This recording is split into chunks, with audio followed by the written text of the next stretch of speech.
मनोज अपनी माँ से बहुत प्यार करता है। मनोज के पिता नहीं है। उसकी माँ हमेशा जब शादी की बात करती थी तब उसे डर लगता था। उसे लगता था कि उसकी पत्नी पता नहीं कैसी आ जाए और माँ और बेटे को अलग कर दे। लेकिन अब मनोज अपने आप को बहुत खुशकिस्मत मानता है क्योंकि उसको सुधा मिली है। सुधा और उसकी माँ में बहुत अच्छी बनती थी। दोनों माँ बेटी की तरह रहती थी। बहू अपनी सास से बिल्कुल बेटी जैसा बर्ताव करती थी। बेटी की तरह रूठ जाती थी और जिद करके अपनी बात मनवा लेती थी।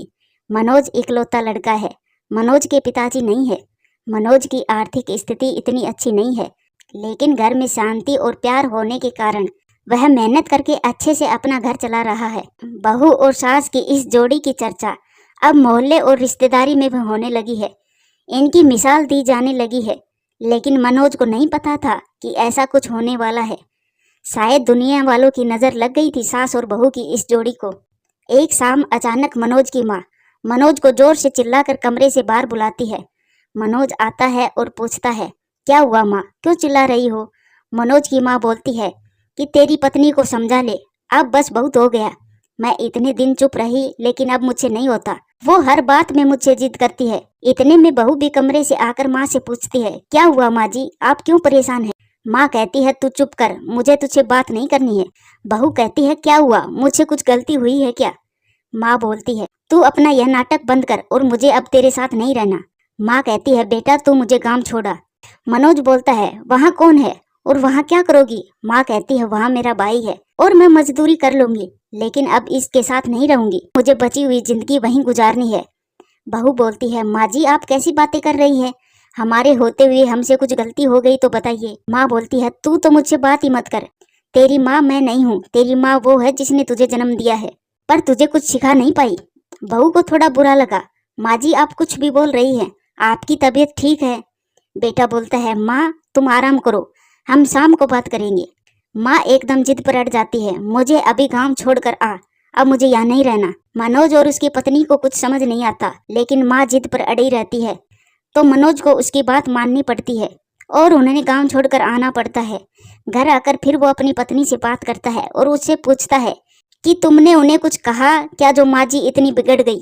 पत्नी बोलती है, इस उम्र में अक्सर ऐसा होता है, चिड़चिड़ापन आ जाता है, मगर 2 दिन बाद माँ जी को वापिस ले आएंगे, आप चिंता मत करें। 2 दिन बाद फिर बेटा बहू दोनों गाँव जाते हैं। बहू को देखते ही माँ फिर से चिढ़ जाती है। कहती है, तेरी हिम्मत कैसे हुई मेरे सामने आने की? मैं मर जाऊं तब भी तू मेरे पास मत आना, मुझे हाथ मत लगाना। बहू को यह सुनकर जोर जोर से रोना आ जाता है। वो रोते हुए कहती है कि आप यह क्या अनाप शनाप बोले जा रही हैं? मैंने ऐसा क्या कर दिया जो आप इस तरह नाराज हो गई हैं? माँ जी वहां से उठकर कमरे में चली जाती है और दरवाजा अंदर से बंद कर लेती है।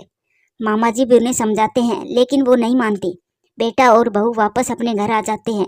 बहू अपने कमरे में बैठी रोती रहती है। मनोज भी कुछ समझ नहीं पाता। माँ जी को गए अब 15 दिन हो गए। इतने दिन तक उनसे दूर ना बेटा रहा ना बहू। मनोज की पत्नी उन्हें फिर गांव जाने को कहती है और कहती है, जैसा मैं बोलूं वैसा वहां जाकर कहना। मनोज जाता है और माँ को कहता है, माँ तुम्हारी बहू सीढ़ी से गिर गई है और 5 दिन से तुम्हें याद कर रही है। माँ एकदम से बोलती है, क्या 5 दिन और तू अब बता रहा है? वो फटाफट तैयार होकर मनोज के साथ वापिस आती है और साथ में मामा जी भी आते हैं।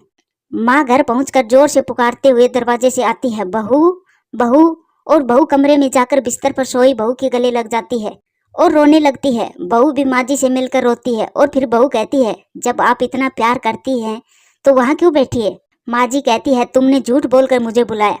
हाँ, पर पहले यह बताओ आप ऐसा बर्ताव क्यों कर रही थी? आपको मेरी कसम। माँ जी बहू के फिर गले लगती है और कहती है, बेटा उस दिन जब मैं मंदिर से आई तो मैंने तुम्हारी और मनोज की बातें सुन ली। तुम बोल रही थी कि अभी हम बच्चा नहीं कर सकते क्योंकि उसकी ठीक से परवरिश नहीं कर पाएंगे। मैं तुम दोनों पर बोझ बन गई। मेरी वजह से तुम ना जाने कितनी चीजों से समझौता कर रहे हैं। इसीलिए मैंने यह नाटक किया ताकि तुम दोनों यहाँ रहो और अपनी जिंदगी और अपने सपने और अपने बच्चों को इस दुनिया में ला सको। मैं अब कितने दिन रहूंगी? बहू और मनोज दोनों माँ जी की बातें सुनकर रोने लगे।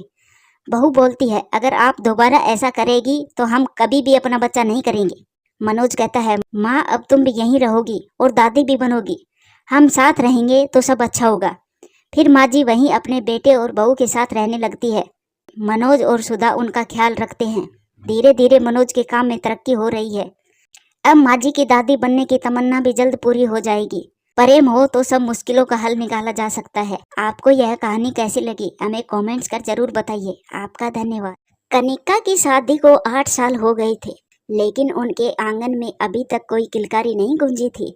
वो बहुत परेशान थी।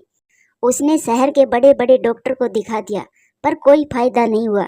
उसकी सासू माँ रत्ना ने अपने बेटे अविनाश को दूसरी शादी करने को कह दिया, पर अविनाश कनिका को बहुत प्यार करता था।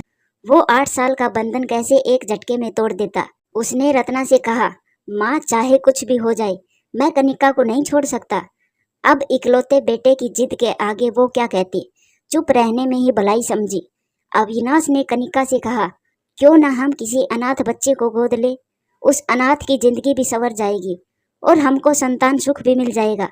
कनिका ने कहा, माँ जी नहीं मानेगी। अविनाश ने कहा, माँ जी को हम बच्चे वाली बात सारी कानूनी कार्यवाही पूरी हो जाने के बाद ही बताएंगे। शायद बच्चा देख माँ का दिल पिघल जाए, और एक बार बच्चा घर आ जाएगा तो सब समय के साथ ठीक हो जाएगा। कविता मान गई। अगले दिन वो अपने घर से थोड़ी दूर एक अनाथालय था, वहाँ गए। वहाँ बहुत सारे प्यारे प्यारे बच्चे थे, जिनको देख कनिका की आंखें नम हो गई।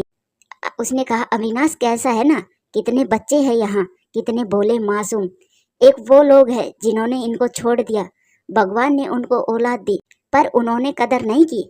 और एक हम हैं जो चाहते हैं, पर हमको संतान सुख नहीं दिया। अविनाश ने कहा, शायद भगवान भी चाहते हैं इनमें से कोई एक मासूम अनाथ को माँ मिल जाए। इतने में एक औरत आई। उसने अपना नाम माला बताया। फिर अविनाश से कुछ जानकारी ली और पूछा, आप किस उम्र का बच्चा गोद लेना चाहते हैं। अविनाश ने कहा, सबसे छोटा, लगभग 4 से 5 महीने का। माला उनको एक कमरे में ले गई जहाँ 4 बच्चे थे। उन्हें देखते ही कनिका ने कहा, सभी बहुत प्यारे हैं, किसको गोद ले समझ नहीं आ रहा। अचानक से एक बच्चा रोने लगा तो कनिका ने उसे गोद में उठा लिया तो वो चुप हो गया। जब उसे फिर से पालने में सुलाया तो वो फिर रोने लगा और कनिका का हाथ पकड़ लिया। ये देख उसने कहा, मैं इसे गोद लेना चाहती हूँ।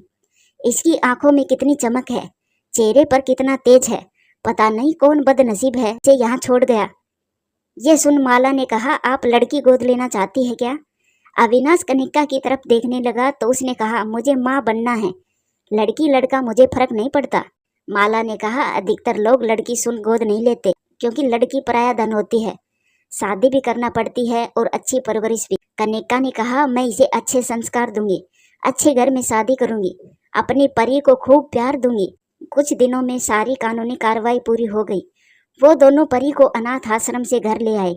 जब इस बात का माँ जी को पता चला तो घर में महाभारत शुरू हो गई। रत्ना ने अविनाश से कहा, ना जाने कौन सी जात की होगी, किसका गंदा खून होगी, इसको घर ले आया। मेरा घर अपवित्र करना है क्या, छोड़ आई इसे जहाँ से लाया है तू। अविनाश ने कहा, देखो माँ, अब ये हमारी बेटी है, अगर तुम नहीं चाहती कि ये यहाँ रहे तो हम भी इसके साथ चले जाते हैं। ये सुन रत्ना की बोलती बंद हो गई। क्या कहती, उसे डर लगा कि कहीं बेटा बहू घर छोड़ ना चले जाएं। इसीलिए कहने लगी, ठीक है, ये लड़की मेरे पास, मेरे कमरे में, मेरे मंदिर में नहीं आएगी। समझा, गोद लेना ही था तो छोरा गोद लेता, इस बोझ को ले आया। अरे कौन करेगा इस अनाथ से शादी।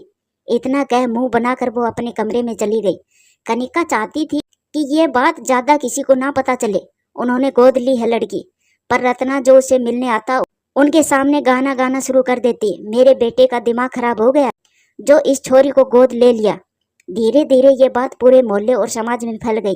परी की जिंदगी आसान नहीं थी। जब तक छोटी थी तब तक ठीक था। जब 5 साल की हुई तो पूरे घर में दौड़ लगानी, उछल कूद करती। कनिका बहुत ध्यान रखती कि रत्ना से दूर रहे, पर चाह कर भी नहीं रोक पाती।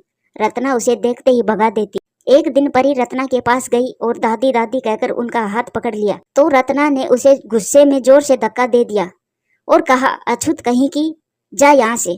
परी रोते हुए कनिका के पास गई और पूछने लगी, माँ ये अछूत क्या होता है। कनिका निरुत्तर थी। परी 12 साल की हो गई। एक दिन कनिका परी को अपने रिश्तेदार के यहाँ शादी में ले गई। वहाँ बहुत से लोगों ने उसे हीन दृष्टि से देखा और कहा, ये तो अनाथ है। ये अनाथ शब्द परी ने पहली बार सुना था। उसने माँ से पूछा कि अनाथ क्या होता है। फिर से कनिका निरुत्तर थी। अब वो ये सवाल रोज पूछती। एक दिन अविनाश और कनिका उसे अनाथ आश्रम ले गए, जहाँ उसे उसके सारे सवालों के जवाब मिल गए। परी दुखी थी और खुश भी थी कि उसे इतना प्यार करने वाले माता पिता मिले।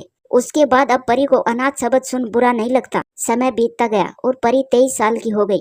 उसकी बहुत अच्छी सरकारी नौकरी लग गई। कनिका ने बहुत अच्छे संस्कार दिए थे उसे, देखने में सुंदर थी। कनिका को अपनी बेटी की शादी की चिंता सताने लगी। इस वजह से वो उसके लिए रिश्ते देखने लगे। कई जगह बात चलाई पर बात ना बनी, क्योंकि वो लोग यही कहते ना जाने कौन सी जात और किसका गंदा खून है, हम इसको बहू क्यों बनाएं। ये सुन परी उदास थी। कनिका भी बहुत उदास थी कि लोगों की सोच कैसे बदले। एक दिन परी के लिए समर नाम के लड़के का रिश्ता आया। ये लड़के वाले देखने आने वाले थे। कनिका ने परी से कहा, जल्दी से अच्छे से तैयार हो जा। तो परी ने कहा, रहने दो माँ, आज भी वैसा ही होगा जैसा हर बार होता है। ये सुन कनिका दुखी हुई, पर उसने अपने आप को संभालते हुए कहा, हर कोई एक जैसा नहीं होता, तैयार हो जाओ, वो लोग आते ही होंगे। समर अपने माता पिता के साथ परी के घर आया। उसने अकेले में परी से बात की। परी ने उसे अपने अनाथ होने की बात भी बताई। अविनाश कनिका ने भी समर के माता पिता को परी के गोद लेने वाली बात बताई। उन्होंने जाते जाते कहा, 2-3 दिन में जवाब देते हैं।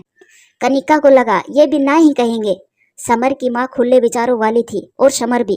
समर ने अपनी माँ से कहा, माँ सब ऐसा सोचेंगे कि कौन जात कौन खून, तो क्या गोद ली हुई लड़कियों का कभी ब्याह नहीं होगा। ये सोच गलत है, मुझे फर्क नहीं पड़ता। परी पढ़ी लिखी संस्कारी लड़की है, मुझे इस शादी से कोई आपत्ति नहीं है। समर के माता पिता भी राजी थे। अपनी बेटे की बात से परी की शादी तय हो गई। शादी का दिन भी आ गया। पूरी शादी में एक ही बात कि बहू गोद ली हुई है, बहू गोद ली हुई है। परी दुखी थी। ये देख समर ने कहा, परी कुछ तो लोग कहेंगे, उनका काम है कहना। शादी एक बार होती है, बार बार नहीं, तो एंजॉय करो, खुश रहो। खुश थी कि समर जैसा जीवन साथी मिला। शादी के बाद परी ने समर से कहा, हम अपने जीवन में एक बच्चा जरूर गोद लेंगे, कम से कम एक बच्चे को अच्छा जीवन मिल जाएगा। समर ने कहा, काश हर कोई ऐसा सोचे तो कोई भी बच्चा अनाथ ही न हो। दोनों बहुत खुश थे। कुछ समय बाद परी ने एक बेटे को जन्म दिया और फिर एक 6 महीने की बच्ची को गोद लिया और अपने परिवार के साथ खुशी खुशी रहने लगे। प्यारे दोस्तों, कहानी अच्छी लगे तो वीडियो को लाइक करें, चैनल को सब्सक्राइब करें और अपने दोस्तों के साथ शेयर करें। आपका धन्यवाद।